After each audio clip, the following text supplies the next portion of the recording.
mga kateknisyan, meron po tayong sharp dito na 14 inch. So ang problema po nito ay malalaman natin pag sinaksak. Ito na, nakasaksak na. Matagal kasi at itong na-stuck. Ayun, walang power. No power. Okay, no power ito. Okay, sige. Ayun, merong power na. Lumabas na yung power. Pindutin natin. Ayun, nag-on na. Sungaw nga lang. May singaw sa loob.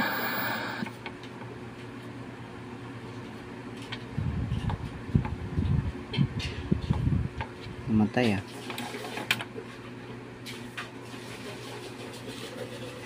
Switch on ulit. Ano nyo? Sinain na boss?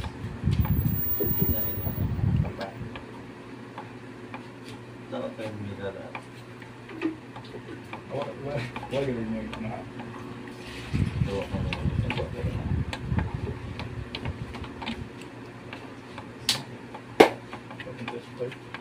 Wala na. Parang flyback ang sira. Ang kanyang laman. So, may ano na. Ayan no. Ayan, nakita nating problema. Sunog.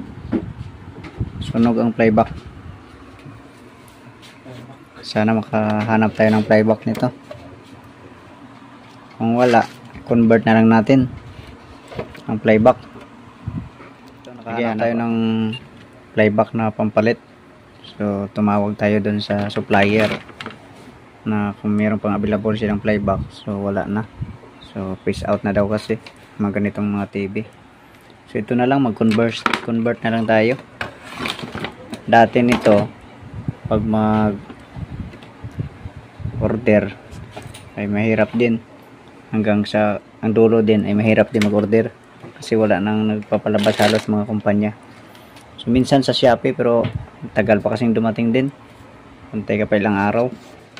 So hindi, pag kailangan agad ang unit, hindi agad mapakinabangan. So okay, ito tanggalin natin itong dalawang flyback, tapos pagpalit natin. Ito parang tinanggalan natin ng flyback ay sanyo pala to, kaya hindi ito match ang mga supply niya dito, yung mga pin ng flyback. Kaya kailangan nating cutting ang ibang connection, tapos wiringan para magsakto sa tamang mga voltahe. Kaya conversion pong tawag nito. Sige, pang ko muna. Kabit na natin ang flyback, nakabit na pala. Ayan. So kung mapansin natin dito ay sanyo ito ay sharp. So ngayon ang kanyang mga pin ay hindi dito. Ang mga supply ay hindi match. So ang parehas lang ay itong it's out, B+, at saka heater.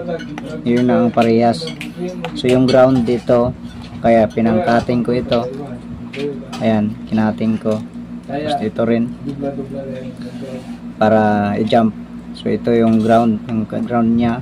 So ito kinamper ko dito. Tapos heater ito rin, diretso naman siya. Tapos itong pang-apat ay EBL 1, 2, 3, 4. So dito naman tinawid. Ganon din dito. Yung kasunod ay PFC 1, 2, 3, 4, 5, 6. Pang-anim 1, 2, 3, 4, 5, 6. Ito siya. So ito naman ang KFC.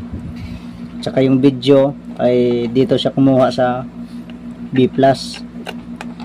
So ang ginawa lang din natin dito rin tayo kumuha sa B+ ng supply para magkaroon siya ng supply. Yan. So yun lang po ang pag-convert ng flyback.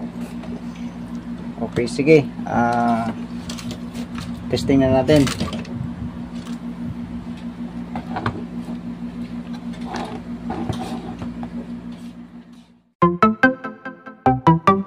So ito, testing na natin.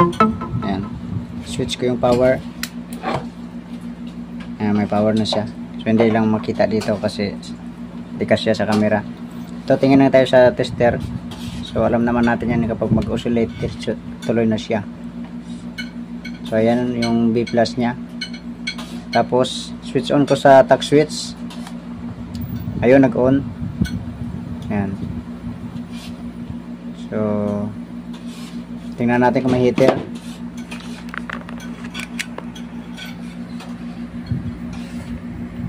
Ayun, meron. Patayin ko yung ilaw. Ayan. So ayan, kita nyo yung heater. Tapos tingnan natin yung screen.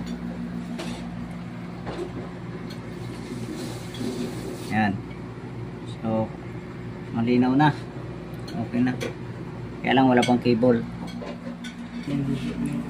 Kaya nung inobserbaran natin mga 30 minutes na pinaandar ko yung TV para mas ma-obserbaran talaga kung tuloy-tuloy na siya. So bigla siya namatay. Tapos pag i-on ko ay mga 3 seconds lang or 2 seconds namamatay na siya. So yung ginawa po natin ay ito. Pinag-check po natin lahat ng mga suspect nating mga diode.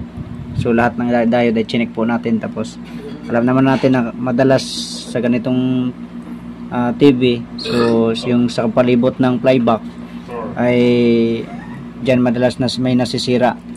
So inikot natin yan dito mula sa EBL hanggang sa dito papunta dito hanggang dito yung mga diode na ano, mga tawag nito, crystal diode. Ayan. Tapos yung mga Zener diode. So meron tayong napalitan na ito, isa, dalawa, tatlo, apat. Yan, 4 na piraso ay napalitan tayo. Itong mga diode na to, ayan, napalitan tayo. Sige, ito na, testing na natin. Testing natin uli kung mamamatay pa siya. Okay, ito naka-plaster na. Sige, testing natin uli. Ayan. So pindot channel. Ayan, nag-on na. Ito may power naman siya. Ayan, may sound naman. Ayan, malinaw na siya.